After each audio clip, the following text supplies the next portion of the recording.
And we're back with Richard Reviews. Today we are reviewing a book for richardreviews.com/Griffin Chestnut here on Richard's YouTube channel. Griffin Chestnut is Richard's online alias, so you can find all of his reviews on this channel. Today Richard is reviewing a book for us, and that book is Stuff Every Man Should Know by Brett Cohen. This is an exclusive microbook that was given to Richard as a gift in the early years of his youth via electric satellite that he was able to obtain this piece. He had an easier time of it. He spent his time less womanizing and drinking and more reading during his youth, which he found this book to be helpful. This was sort of a self-help book that was given to him as a gift, so the price that we will discuss doesn't factor in terms of the relevancy of this experience.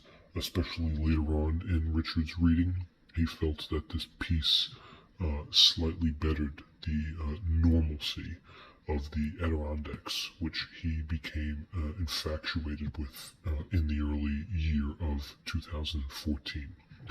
Richard found himself quite a published and well-known author after including many famous works into his online blog, which can be found in the link in the description. Richard started reading War and Peace by Leo Tolstoy and Crime and Punishment by Fyodor Dostoevsky. These are Russian literatures that he felt he needed to complete before he completed his magnum opus, which was uploaded in 2014. And the link, of course, to that is also in the description. Tolstoy's last novel, Murat, was published, I believe, in 1912, a little bit posthumously. And of course, since he passed away in 1910, it was 2 years after his final message. And this is what really showed through the differences between Crime and Punishment, War and Peace, and the brothers Karamazov. Their careers lasted 42 years. Tolstoy's longest novel, War and Peace, is thousands and thousands of words. Anna Karenina, of course, is also 350,000 words, so this just goes to show the magnitude of these Russian authors at their pinnacle and their piece. The pipe that they piece together is a barcode from which a turkey sandwich cannot be sliced in half. These are comfortable, and you can be comfortable living in the countryside, knowing that when you're in the countryside, you're going to be comfortable. And when you're comfortable, you're going to be comfortable within it. So that is a character that Richard found himself most attracted to. Richard thought that this piece delved into it, a strong nature of that, which can neither be said here or there versus the man who understood everything, as well as the idiot, of course. Tolstoy was a tall man, but Dostoevsky was short. He was around 5'6", and these are reasons why Richard chose to go into the world of literature. You have to give it up for Dostoevsky and Tolstoy, of course, the modern day Belerius in the village of Dostev. Of course, it's a painful childhood for these Russian men who can be in some sort of a glamorous Istanbul. That's neither here nor there. We will subtract the minus fractions from Poe and Dante, and hopefully you agree to live to be 82 years old like Tolstoy. Now, as we look at this piece right here, this is Richard's piece, so we're going to take really good care of it. We don't want to scratch it up or anything. We'll take prime condition of this, but as you can see from the front, it is a micro piece, but the connections are the connections are in, and everything is set in stone. So it is a micro piece next to your nature hand. It is a small piece, rather north to south, nipple to nipple, cream to cream. It's got great cleavage, and you can tell that from just the cover of the book. It is a hardcover. For a small piece as such as this, it is rather unique and ubiquitous.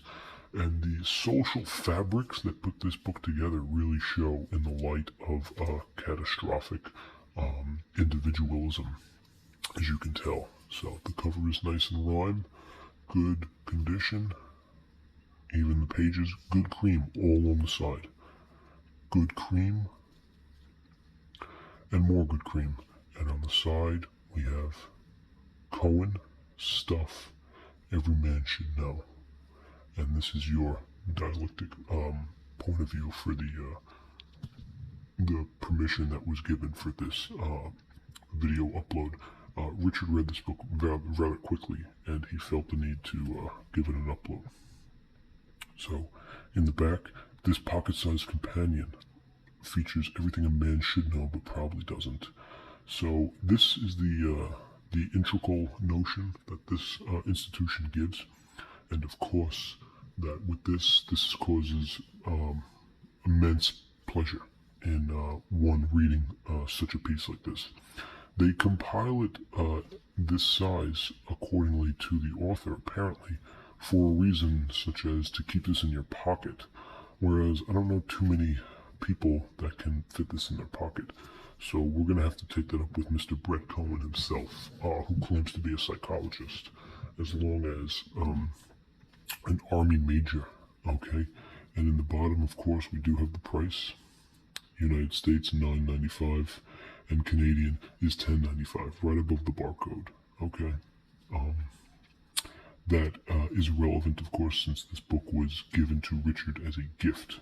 And you can see even over here, we just found out there is some crease and some creme.